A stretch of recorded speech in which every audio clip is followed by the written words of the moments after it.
10ஆம் வகுப்பு இயல் 4 கவிதை பிழையில பரிபாடல் பாடலை பார்க்கலாம் பாருங்க.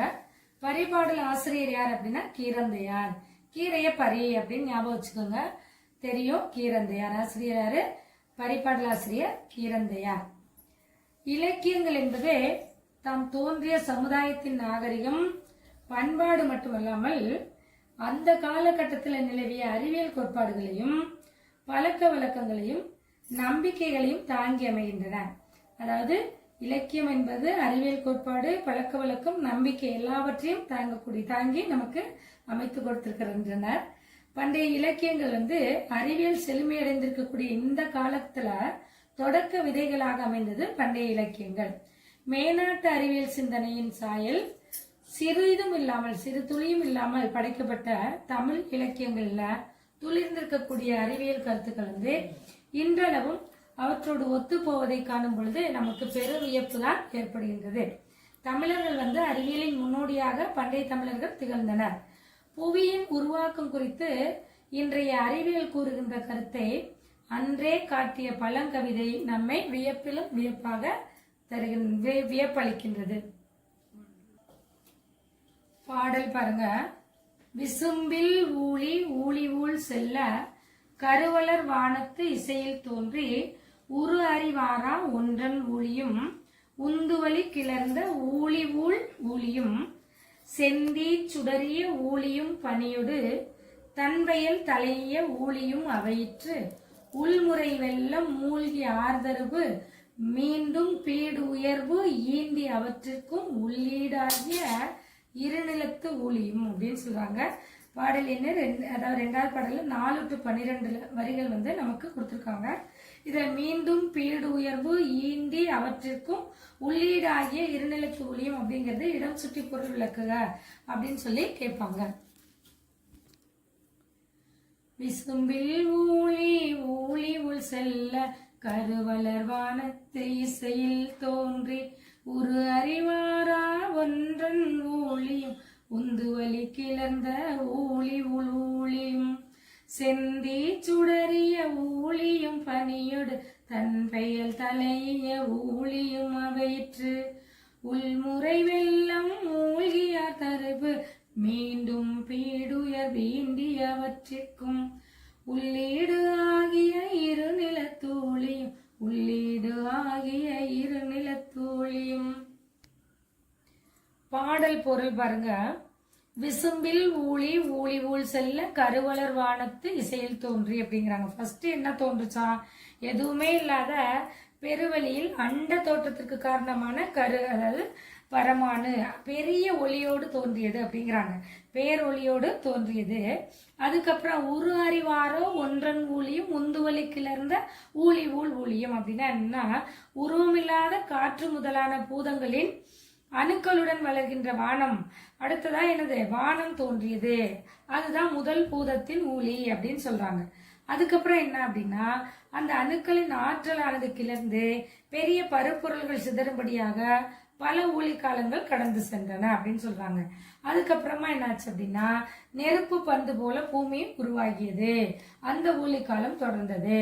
பின்னர் என்னாச்சு அப்படின்னா, அந்த பூமி குளிரும்படியாக தொடர்ந்து என்னாச்சு? மழை பொழிந்த ஊழி காலமானது கடந்தது. அவ்வாறு தொடர்ந்து பெய்த மழையால் பூமி என்னத்திலாச்சு? வெள்ளத்தால் மூழ்கியது. இது கேட்பாங்க. பூமி எவ்வாறு வெள்ளத்தால் மூழ்கியது அப்படின்னு ஒரு கேள்வி கேட்பாங்க. தொடர்ந்து பெய்த மழையினால் மீண்டும் மீண்டும் நிறை வெள்ளத்தில் மூழ்குதல் நடந்த இந்த பெரிய உலகத்துல என்னாச்சு அப்படின்னா, உயிரினங்கள் உருவாகி வாழ்வதற்கு ஏற்ற சூழலானது தோன்றியது. அதனாலதான் புவியை என்னன்னு சொல்றோம்? உயிர்கோளம், நீர்கோளம், நிலக்கோளம் அப்படின்னா சொல்றோம். இந்த சூழலில் உயிரிகள் தோன்றி நிலை பெறும்படியான ஊழி காலமானது வந்தது. பாருங்க. சொல்லும் பொருளும் இதுல கேட்பாங்க. பாடல் வரி வினாக்கள்ல இது கேட்பாங்க. விசும்பு அப்படின்னா என்னது? வானம். ஊழி அப்படின்னா ஒரு யுகம். ஊழ் அப்படின்னா முறை. தன் பெயல் அப்படின்னா என்னன்னா குளிர்ந்த மழை. ஆர்தரவு அப்படின்னா என்னன்னா வெள்ளத்தில் மூழ்கி கிடந்தது. பீடு அப்படின்னா என்னது? சிறப்பானது. ஈண்டி அப்படின்னா செறிந்து திரண்டு. இலக்கண குறிப்பு பாருங்க. ஊழ் ஊழ் அப்படின்னா என்னது? பிரிச்சா பொருள் தரும். அதனால அது அடுக்கு தொடர். அடுத்தது வளர்வானம். வளர்கின்ற வானம், வளர்ந்த வானம், வளரும் வானம். அப்ப வினைத்தொகை. காலம் கடந்த பெயரெச்சம் வினைத்தொகை. செந்தி பிரிச்சா அந்த சொல்ல பாருங்க, செம்மை கூட்டல் தீ, அப்ப பண்பு தொகை. வாரா அப்படின்னா என்னன்னா ஈறுகட்ட எதிர்மறை பெயரெச்சம். கிளர்ந்த அப்படின்னு கேட்கலாம், அதுவும் பெயரெச்சம். மூழ்கி ஈண்டு அப்படின்னா வினையெச்சங்கள். கருவலர் அப்படிங்கிறது பண்பு தொகை. தன்பெயல் அப்படின்னா இலக்கண குறிப்பு பண்பு தொகை தான். தோன்றி அப்படின்னா வினையெச்சம். தலையி அப்படின்னா சொல்லி செயல்விடை.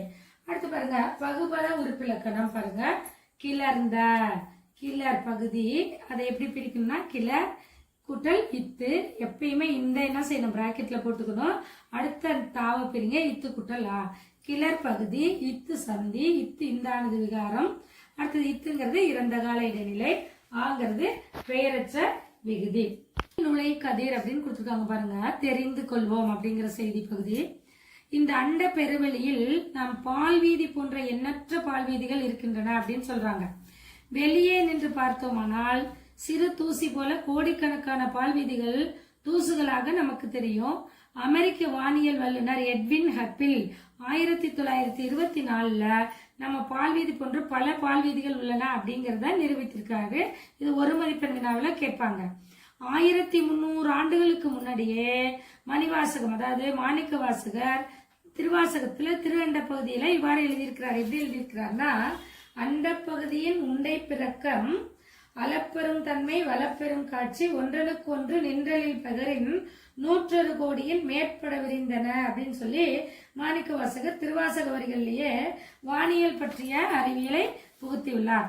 அண்ட பகுதிகள் உருண்டை வடிவம் என்றும் ஒப்பற்ற வளமையான காட்சியும் ஒன்றுக்கொன்று ஈர்ப்புடன் என்ற அழகினை சொல்வது எனின் அவை 100 கோடிக்கு மேல் விரிந்து நின்றன அப்படின்னும், இல்லத்துள் நுழையும் கதிரவனின் ஒளிக்கற்றையில் தெரியும் தூசுகளைப் போல அவை நுண்மையாக இருக்கின்றன என்றும் கூறுகின்றார். பாருங்க, நூல்வெளி பரிபாடல் நூல் குறிப்பு எழுதுக அப்படின்னு சொல்லி ஒரு கேள்வி கேட்பாங்க. பரிபாடல் இதே 8 தொகை நூல்களில் ஒன்று. நற்றினை, நல்ல குறுந்தொகை, ஐங்குறு 100, ஒத்த பயிற்று 10, ஓங்கு பரிபாடல், கற்றறிந்தோர் ஏத்தும் கலியோடு அகம்புறம் என இத்திரத்த 8 தொகை. 8 தொகை நூல்களை ஒன்று. பாடப்பகுதியில் பாடலை எழுதியவர் யார் அப்படின்னா கீரந்தையார். இதனுடைய சிறப்பு என்ன, ஓங்கு பரிபாடல் அப்படின்னு சொல்றாங்க. அப்படின்னா என்ற புகழுடையது. இது சங்க நூல்களில் பண்ணோடு பாடப்பட்ட நூலாகும், இசையோடு கூடிய நூலாகும். இது உரையாசிரியர்கள் எத்தனை பேர் அப்படின்னா 70 பாடல்கள் இருப்பதாக சொல்றாங்க. நமக்கு 24 பாடல்கள் தான் கிடைச்சிருக்குது.